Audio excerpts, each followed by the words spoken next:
Bloomberg Audio Studios. Podcasts, radio, news. This is the Bloomberg Surveillance Podcast. I'm Jon Ferro, along with Lisa Abramowicz and Anne-Marie Hordern. Join us each day for insight from the best in markets, economics and geopolitics. From our global headquarters in New York City, we are live on Bloomberg Television weekday mornings from 6 to 9 a.m. Eastern. Subscribe to the podcast on Apple, Spotify or anywhere else you listen. And as always, on the Bloomberg Terminal and the Bloomberg Business app. Mohamed El-Erian of Queen's College, Cambridge, joins us around the table here in New York. Mohamed, good morning to you. Good morning, John. Let's get into that line from Mr. Bullard. He's left the FOMC, so he can speak a little bit more openly, as you can as well. Your base case is still 2. When do we start to see another bump in the road, together with all the other bumps in the road, no longer be called bumps in the road on the FOMC?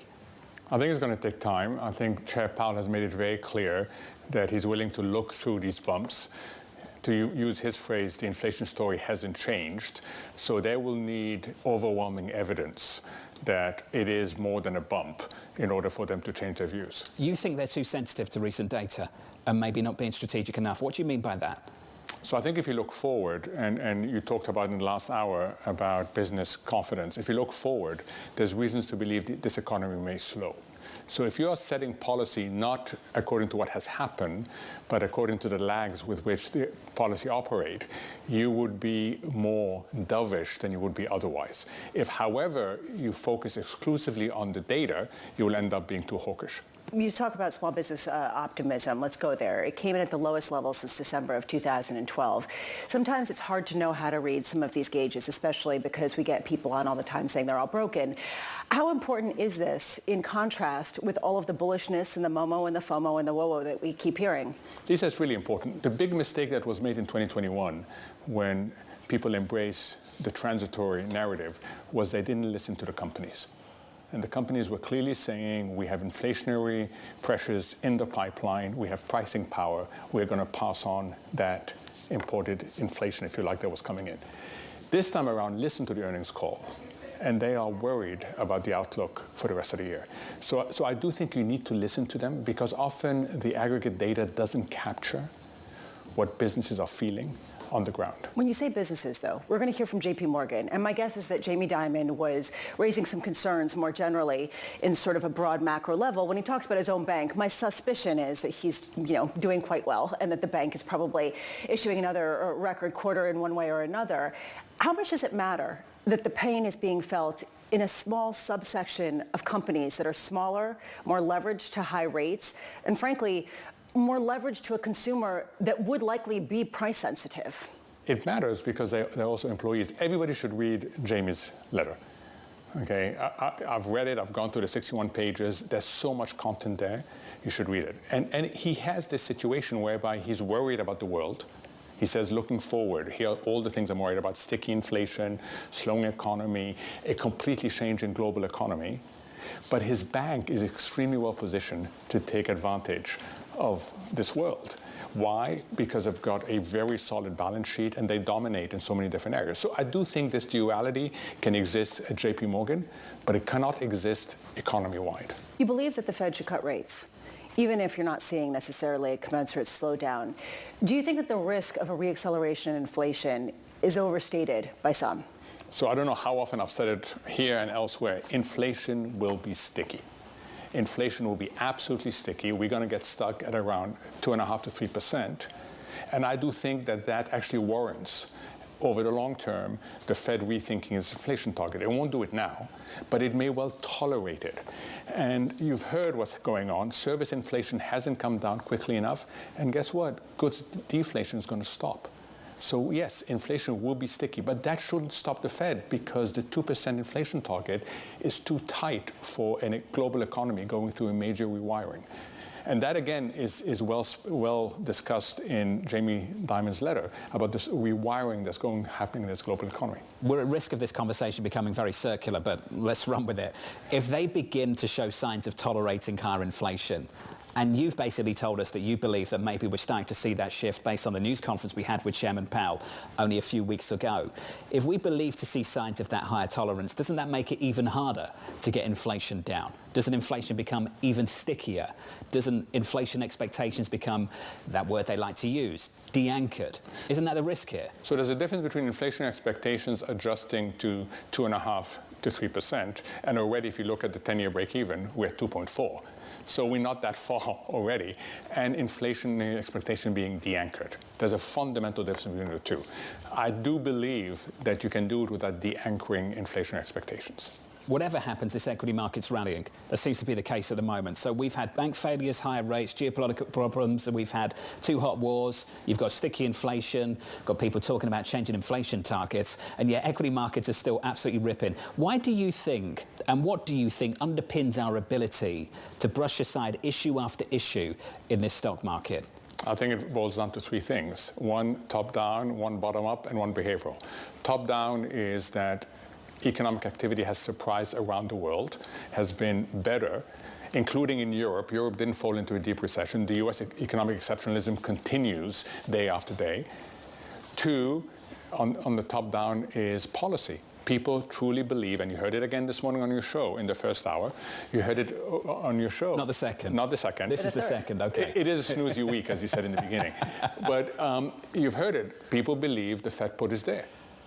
And then you have a bottom-up, very strong, disruptive technology coming along that can fundamentally increase productivity. I believe that. Generative AI, but life sciences. And you have more spending coming on healthcare, on defense. And then finally, you have the behavioral aspect. I don't know what MOMO stands for, but certainly FOMO. And that is why you don't get these people react really quickly. Put these three things together, it will power this market for much longer than people expect. I won't ask you to translate whoa either. I will ask you to respond to this quote from Chris Harvey at Wells Fargo. You touched on this issue that we're discussing right now in your piece in the FT earlier this week. Chris Harvey's put out this quote: the bull market, AI's secular growth story and index concentration have shifted investors' attention away from traditional valuation measures. Are we saying that valuation metrics don't matter in a market driven by themes like this one? Yeah, I think they've been suspended for a while. And we've seen it before. It happened in tech, it happened for Amazon, where people basically suspend their conventional wisdom about this. I think what I was trying to say in my piece is look longer term. And you've got to factor in that the world is changing in a way that the markets right now are not even looking at. You know, we used to have three really important tenets. One, at the domestic level, these are economies that will deregulate and liberalize, and they will maintain fiscal discipline. Now we are in economies that have industrial policy and deficits that are out of control. On the global side was ever closer globalization, ever closer integration of trade and investment. Now we have weaponization of trade and investment, and we have fragmentation. And then on the market side, it was the maturation of markets, the maturation of instruments. Okay, now we're having something completely different. We're having FOMO, we're having liquid instruments being created for illiquid tools. So fundamentally, if you look at 3 to 5 years, this is changing. But right now, the short-term factors are so strong that people should maintain this. And you had earlier on the show someone releasing a momentum vehicle. And what does that do? We overshoot on the way up and we overshoot on the way down. MOMO stands for more momentum, just briefly. Just before we move on, I do want to get a sense, are you concerned about the auctions at all? Do you watch the auctions? Do you care about them? Do you think that they actually could potentially influence markets? I do, and I do because your discussion about gold earlier, it's not just about inflation, it's also about central banks around the world looking for alternatives to the dollar. So yes, we are going to, in October, the discussion was who was going to buy this massive issuance that's happening. And I think you've got to keep an eye on all three auctions this week. Pause. We got time. We can talk about this. You went there. Gold. You believe that underpinning the all-time highs is maybe central banks trying to diversify away from dollar-denominated assets? Is that what you think is going on? The data's out. Central bank buying is very active. China in particular has been adding month after month after month. Look, if you are outside the US and you've witnessed the weaponization of the dollar, you will ask yourself, what can I do at the margin? You can't do anything major, but you can start doing things at the margin. And I think central banks' buying of gold is indicative of this. Okay, is that because of the State Department or the Treasury? Is that because of issuance or sanctions? Which one is it? It's mainly because of sanctions, but also issuance plays a role. Do you think that now that almost this cat is out of the bag, what the United States is willing to do, this means long-term de-dollarization? So de-dollarization is a very strong term because you cannot replace the dollar with something else. But the image you should have is people building little pipes around the dollar. And we've seen it not only in how they hold their reserves, but also in trade. People have been shocked how Russia has been able to trade as much as it has while being out of SWIFT. How has it done that? It has built a very clunky, inefficient system, but that it works, that involves 4 currencies and never anywhere near the dollar. So what you're seeing are little pipes being built around the system. They're not going to fundamentally change the role of the dollar, but they're going to make the dollar less dominant going forward. Is this next week's FT column? No. Just figuring that out? No. Okay. No, you have to ask me on a Friday.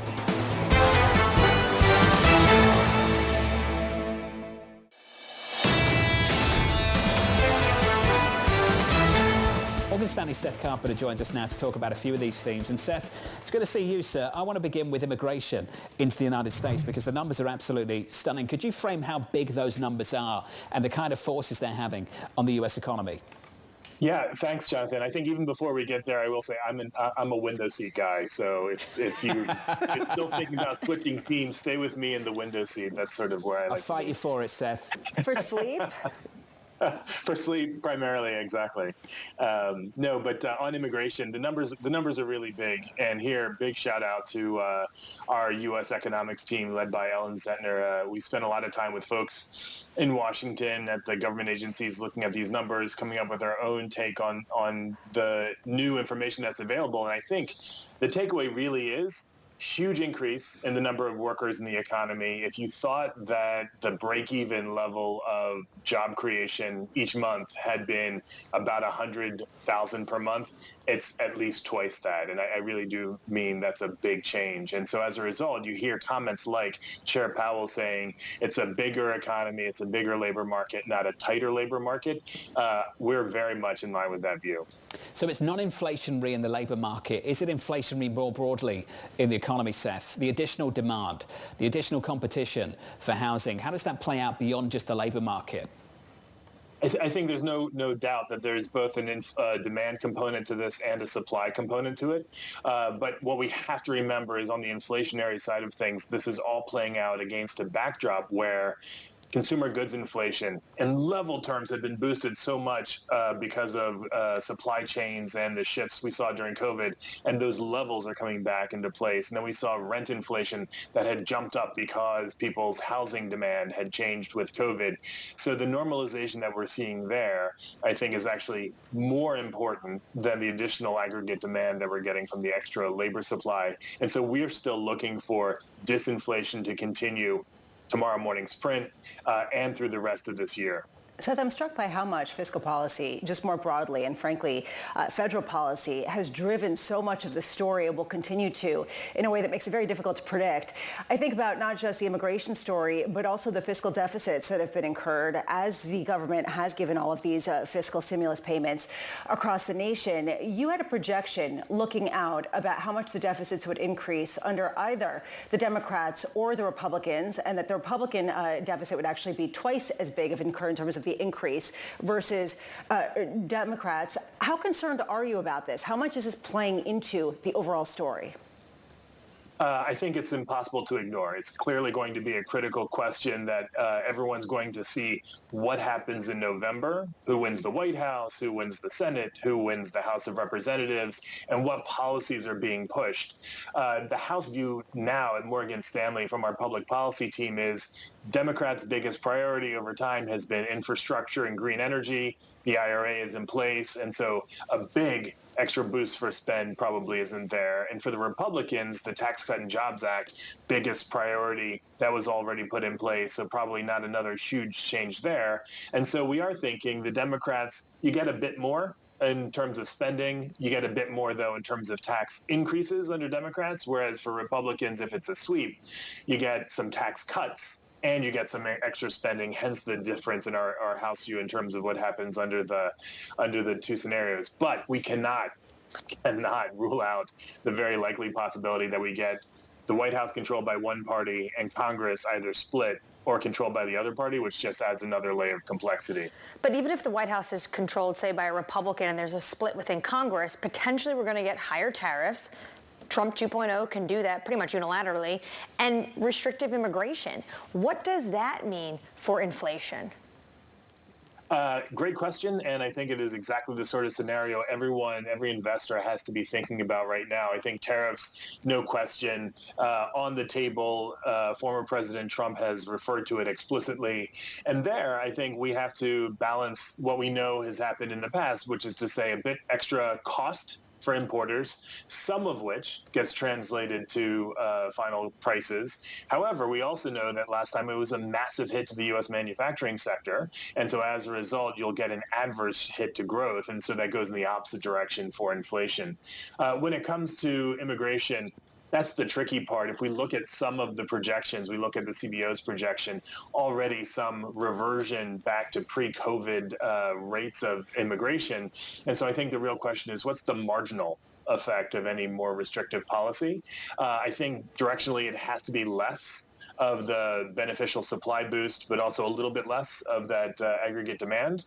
But it's coming at a time, say in 2020, late 2025, early 2026, after a new administration's in place and policies have time to take effect, where we already have most of the inflation wrung out of the system by the Federal Reserve under our forecast and under the Federal Reserve's forecast. So, Seth, that's sort of the longer-term view that any of these policies wouldn't necessarily filter into true economic data for a while.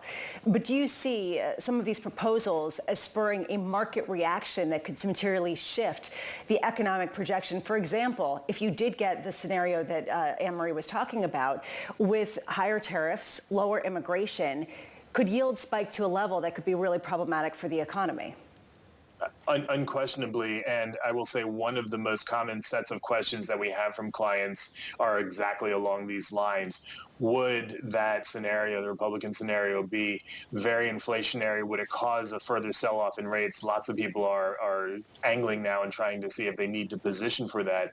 I will hasten to add, though, if we go back to last June, July, August, September, October, when we did see a big sell-off in rates, there were lots of narratives people were looking for, and then we saw a reversal. And so I think this is going to be one of those tricky periods in time where very legitimate concern over one scenario that is very, very plausible, people could easily run with for a while. But then we really do have to wait and see how the election turns out to see if those policies go into place. How do you then plan for what the Fed is going to do in 2025?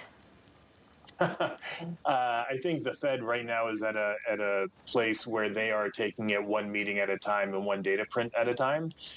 You referenced at the beginning Jim Bullard's comments about taking the Fed's baseline path at face value. We actually have in our base case 4 rate cuts from the Fed this year, because we're looking for inflation to keep coming down. So we're a little bit below consensus for tomorrow's number. We see disinflation continuing all year and picking up speed in Q3 and Q4. And as a result, we think they'll be able to cut rates a bit more. So by the time we get to 2025, there'll be so much more information about where inflation is, so much more information about how sustainable this increase in immigration has been, that I think the Fed themselves don't really put much stock whatsoever in their own forecast for policy for next year. Seth, are you still sticking with that mid-90s story? The 90s were great, right? So that was when I became a real economist, graduated from college in 92, got my PhD in 97. So that's where I became an economist. Look, I don't think any 2 cycles are exactly alike, and you can't take one cycle and use it as the template for the next. However, lots went on in the 90s. We were still seeing the rise in labor force participation. So there's a bit of that supply side to the story. There was an overall aggregate supply side to the story. The Fed pulled off a soft landing, which most people at the time and even now think can't be done. So I think there are a lot of lessons to be learned from the 90s, but we would be misguided to try to take it literally at face value. A precedent for the unprecedented. Enjoyed the note over the weekend, Seth. Thank you, sir. Seth Carpenter there of Morgan Stanley.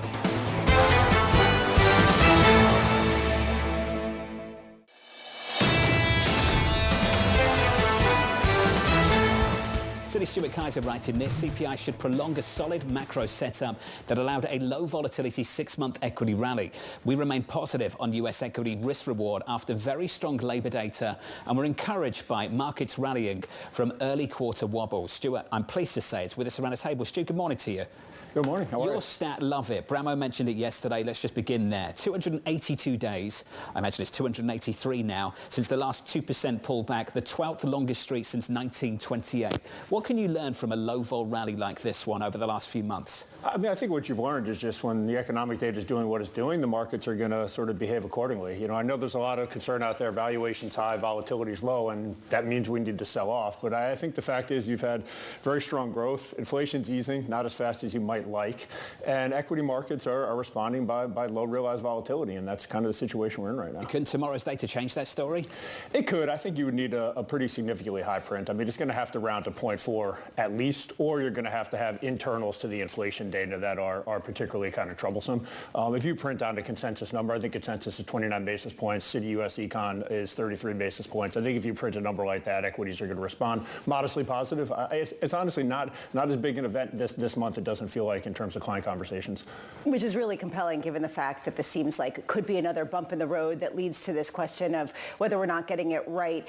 How far could momentum go if this is an inline print? We were just talking about Chris Harvey upgrading his forecast to 5,500 plus. We were talking earlier about the idea with Chris Ferro of 6,100. Are you getting on that train?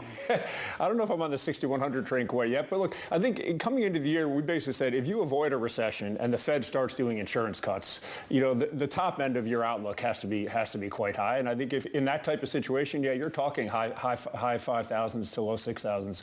I'm not saying we're going to get there, but that is where the sort of bogey is going to be if they're doing insurance cuts into a strong economy. I'd be surprised if they did it, but if they do, they're going to support equity risk. Which raises this question that Mohamed was talking about, which is that momentum feeds on itself. We talk about new vehicles being created to funnel more money into momentum trades, and that things that overshoot on the way up overshoot on the way down. Do we have a sense of where we are in that? Is that sort of, are we halfway through the overshoot? Are we just beginning it? I mean, I don't know if we're overshooting. I mean, I think in my view, the stuff that is momentum leadership should be momentum leadership. These were the stocks last year that were the small group of companies that were generating earnings growth. So they outperformed, and that kind of becomes momentum. The momentum trade right now is a little bit tricky just because the long end of it is very tech heavy.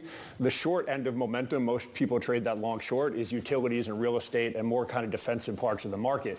So it's hard to get momentum to have a negative return in a rising market because you have very low beta kind of living in the short leg. You really need small cap to pick it up because small cap is something that people are short and underweight. So small cap for us has been, you know, incredibly kind of important risk metric for the markets as well as the momentum trade.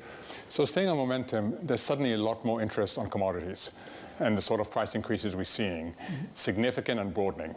How does that feed into inflation story, in particular both the first round and second round effects? Look, it's very important, Mohamed. I would say, you know, we would like kind of categorize in three spots. You have the copper part. You know, copper is very growth sensitive, as you know. I think equity markets would read higher copper prices probably as net positive because it suggests a growth impulse. Gold, I'm not going to get too much into. Gold bugs have a lot of reason that they want to own gold. There's a big central bank story there, so it's a little hard to dissect what's exactly going on in the gold market. And then you've got oil. And oil is, I think, the one that if it continues to rally is the most troublesome from an equity perspective. There's obviously a big geopolitical aspect to that as well. I think most investors in the U.S. said, unless oil starts to move, I'm going to kind of ignore what's going on in the Middle East or at least compartmentalize it. So the move we got in oil, I think, was very telling from an inflation perspective as well as from a geopolitical perspective. So, yeah, we are worried about the surge in commodity prices, but I think from equities, it's the oil part that would concern us. Can we just sit on that for a beat longer? Does the crude move just sort of address itself? Hits growth, crude rolls over. Is that the way you would view things as a policymaker, just from the outside looking in? You know, oil's been a tricky trade the last 12 or 18 months. I mean, if you told me you were going to have, you know, Russia-Ukraine war, you were going to have war in the Middle East, you're going to have OPEC cutting production, I think most folks would have expected oil to be able to maintain a higher price for a more significant period of time. The fact is the U.S. is producing a ton of oil. There's probably a lot of discounted oil being bled out of Russia to other markets. So it's a little harder to read that. But, yeah, I mean, the Fed is obviously not going to ignore the price of oil, but yeah, the reason they look at core inflation is because they assume, you know, that type of stuff is sort of transitory and self-correcting. So I think will try to ignore it. The fact is, other than immediately after Russia invading Ukraine, you haven't sustained a $90 oil price since about 2014. So, it's a little bit of a prove-it story for us as well. Oil needs to show us that it can stay at those levels before we're going to kind of really, change policy based on it, I think. This is the Bloomberg Surveillance Podcast, bringing you the best in markets, economics and geopolitics. You can watch the show live on Bloomberg TV weekday mornings from 6 a.m. to 9 a.m. Eastern. Subscribe to the podcast on Apple, Spotify or anywhere else you listen. And as always, on the Bloomberg Terminal and the Bloomberg Business app.